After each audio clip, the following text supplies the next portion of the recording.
Hola, ¿qué tal amigos y amigas? Los saluda Camilo Torres Jiménez y estamos en un episodio más de El del Sombrero, un cabezazo certero. Espero hayan tenido una buena semana, estén teniendo unos buenos días y vamos a comenzar con un tema hoy, un tema de historia del fútbol, así que comencemos.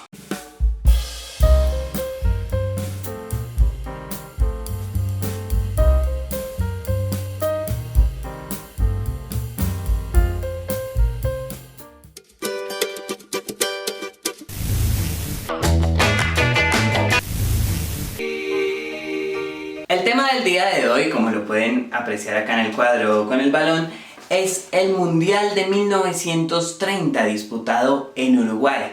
Y para hablar de eso tenemos que retrocedernos un poco en el tiempo y primero plantear unos temas. Así que acá va la lista de los temas que vamos a tocar en este video.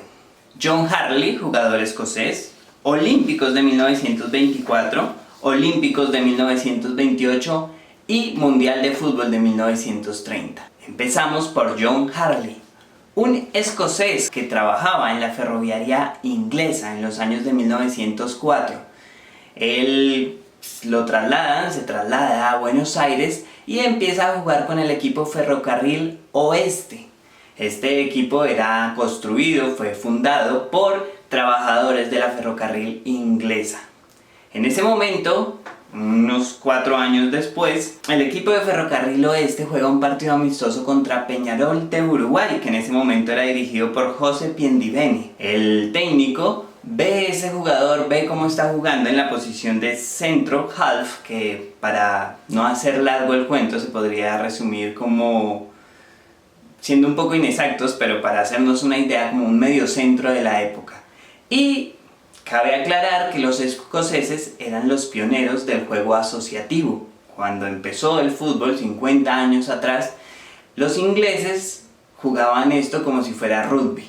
Entonces cogían el balón y iban. Un fútbol totalmente atlético, casi que no se hacían pases. Los escoceses, por el contrario, vieron que la dinámica podía ser diferente y empezaron a practicar un fútbol asociativo. Pases, paredes, y esto se fue popularizando con su respectiva tranca, como que todavía no era muy permitido por los ingleses, pero al ver que estaban más cerca de ganar, pues decidieron empezar a adoptar este comportamiento, y al tener un jugador escocés en sus filas, el Peñarol de Uruguay empezó a notar que este era el camino: fútbol asociativo, paredes. Esto llevó al fútbol uruguayo a una evolución bastante buena. Y además los jugadores uruguayos en ese momento eran más bajitos que sus rivales europeos, que sus rivales incluso argentinos, que jugaban un juego más rioplatense, tipo a la olla, lo que normalmente ha jugado Estudiantes de La Plata u otros equipos de este estilo. Entonces los uruguayos eran más bajitos y en general los suramericanos eran más bajitos que los europeos, así que sabían que además de fútbol asociado, para poder superar a los europeos no podían ir al choque. Por lo cual inventaron, descubrieron, fueron viendo la gambeta, la capacidad de gambetear rivales.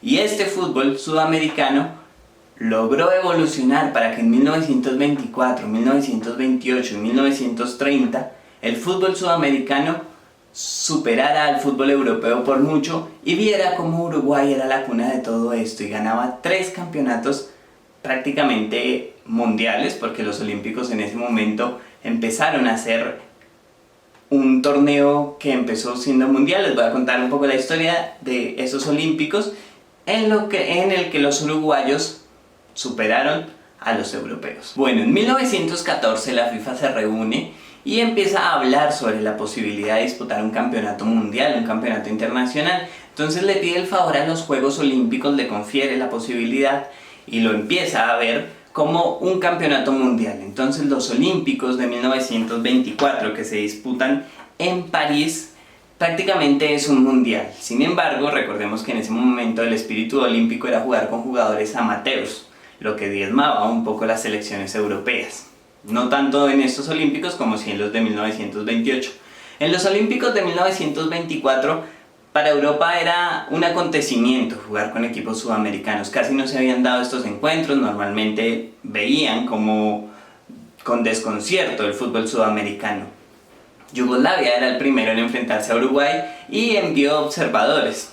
Así que esto no es nada nuevo, lo de analizar al rival, lo de buscar cómo jugaba el rival.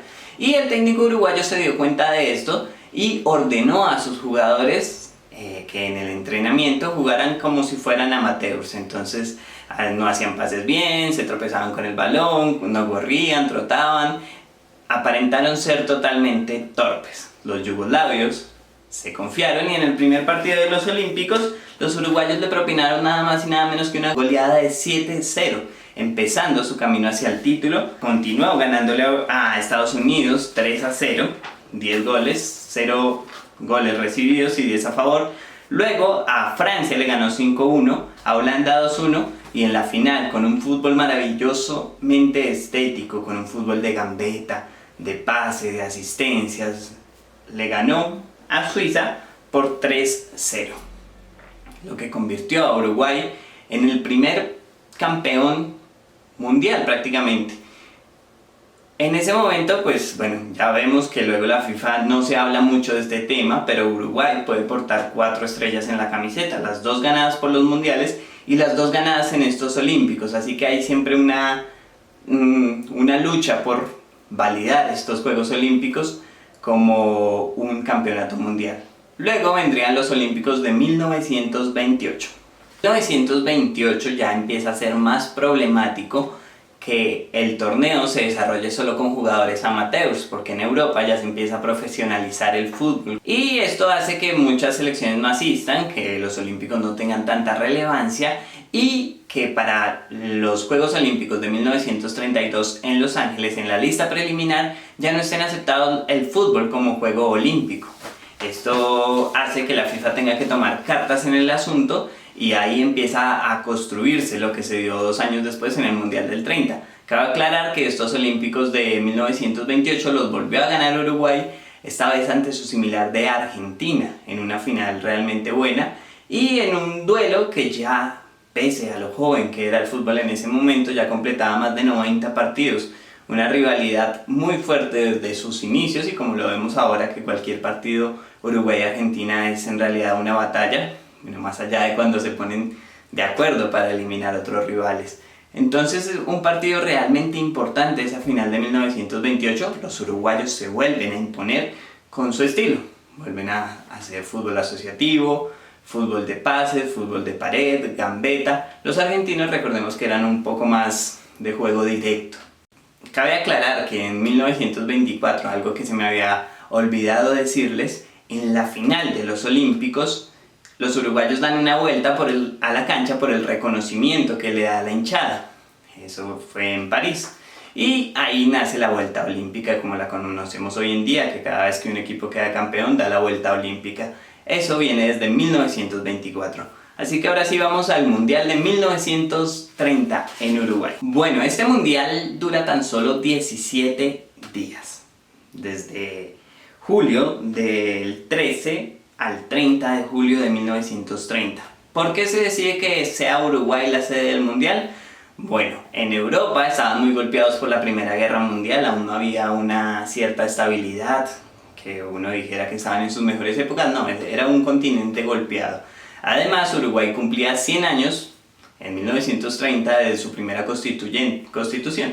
De su primera constitución era un acontecimiento y la FIFA apoyó para también construir el Estadio Centenario. Por eso es que el estadio se llama Centenario, por esos 100 años que se cumplían de la Constitución. Se construyó en tan solo un mes, fue el estadio en su momento más grande, aparte de los estadios que habían en Inglaterra. Y allí se disputó la mayoría del mundial, no se disputó todo, se esperaba que se disputara todo. Sin embargo, hubo lluvias muy fuertes en ese momento y retrasaron la inauguración del estadio, así que tuvieron que jugar en 2 estadios más de Uruguay. Participaron 13 selecciones. Entonces, en total participó Argentina, Chile, Francia, México, Bolivia, Brasil, Yugoslavia, Perú, Rumania, Uruguay, Bélgica, Estados Unidos y Paraguay. ¿Por qué estas selecciones? Bueno, muchas selecciones europeas decidieron no venir, estaban un poco ofendidos por la realización del mundial en continente americano y además el viaje no era tan fácil como ahora, no era coger un avión y venir, sino tenían que venir en barco. Jules Rimet logra convencer a los conjuntos europeos que finalmente vienen, Francia, Yugoslavia, Rumania y Bélgica, tan solo 4, y deciden completar el torneo con conjuntos sudamericanos y con Estados Unidos y México, que también estaban disponibles para participar en el torneo. Hay muchos datos curiosos de este torneo. Llegan en barco, en el barco tenían su propio gimnasio, los jugadores llegaron quejándose de que no habían podido prepararse de la mejor manera, un viaje de barco larguísimo, que el gimnasio no era el mejor. Y la FIFA decide hacer el sorteo cuando ya todos hayan llegado, porque tenían miedo de que si les tocaba un grupo que ellos creyeran difícil o creyeran que no podían pasar, pues se iban a devolver. Entonces esperaban a que todos estén en territorio uruguayo para realizar el sorteo. El partido inaugural se producen 2 partidos al tiempo. El de Perú-Rumania, que tenemos además el primer expulsado en los campeonatos mundiales, el peruano Plácido Galindo, y la asistencia más baja en toda la historia de los mundiales, con 2.459 personas. En simultánea se estaba jugando el compromiso Francia-México y allí se marca el primer gol de los mundiales, lo marca el jugador francés Lucien Laurent, ganando 4-1 ese día ante el seleccionado mexicano. Luego ya en las semifinales se enfrenta a Argentina contra Estados Unidos. Van ganando 1-0 los argentinos con gol de Monti, que es la figura de ese equipo. Y en la segunda parte ya el juego no fue tan parejo y los argentinos le ganaron a los estadounidenses por 6-1, llegando así a la primera final en la historia de los mundiales. Por su parte, Uruguay, que ya tenía de hijo a Yugoslavia, le ganó 6-1. Así que teníamos el marco perfecto. Argentina versus Uruguay en la final del primer mundial organizado netamente por la FIFA, 1930. 30 de julio de 1930. 93.000 espectadores según datos oficiales en el centenario. Un partido realmente vibrante, realmente emocionante, y se va al primer tiempo con Argentina ganando por 2-1. Ahí empiezan las suspicacias y mucha gente, ha recordado la anécdota de Monti, el jugador argentino, que argumenta que en el entretiempo fueron y los amenazaron, les dijeron que le iba a matar a la mamá y a la hija si no dejaba ganar a Uruguay. Monti pues claramente se ve diezmado en la segunda parte, y es un dato muy curioso porque él siempre dijo: en esa final me amenazaron para no ganar, y luego en la del 34, cuando ya lo habían nacionalizado italiano, lo amenazaron de muerte si perdía. Recordemos el régimen de Mussolini, que eso lo vamos a ver en siguientes videos. Entonces es una final muy pareja.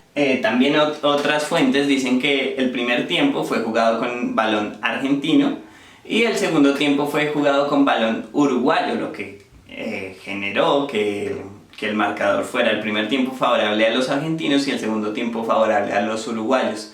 En todo caso, en la segunda parte Uruguay sale con todo y marca 3 goles, remontando la final, ganando 4-2 y ganando el primer torneo mundial, netamente organizado por la FIFA. El último gol, como anécdota, lo marca un jugador llamado Héctor Castro, que no tenía una mano, tenía hasta esta parte del brazo, y entonces era conocido como el Manco. Luego fue figura, siguió siendo figura como jugador y destacado como técnico. Este es el primer campeonato mundial. Recordamos influencia de los escoceses en el juego de los uruguayos, recordamos los olímpicos, lo importante que fueron y la hegemonía que marcó Uruguay en esa década de 1920. Así que, sin más, acá les comparto, esta es la pancarta, el afiche con el que se promocionaba el mundial. Como dato curioso, estaba previsto, seguramente cuando lo realizaron, a que fuera de 15 de julio a agosto 15. Luego pues las fechas se corrieron y bueno, es un afiche bastante bonito, tiene un arquero tapándole al ángulo.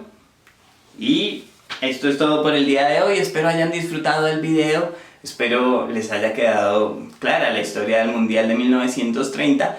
Y en siguientes videos vamos a seguir repasando los mundiales, la mayor cita de los amantes del fútbol, el mayor acontecimiento que se da cada 4 años y que, claro, cabe recordar y resaltar. Primer triunfo para los uruguayos. Esto fue todo por el día de hoy, espero hayan disfrutado del video, que tengan linda mañana, linda tarde y linda noche. Hasta pronto.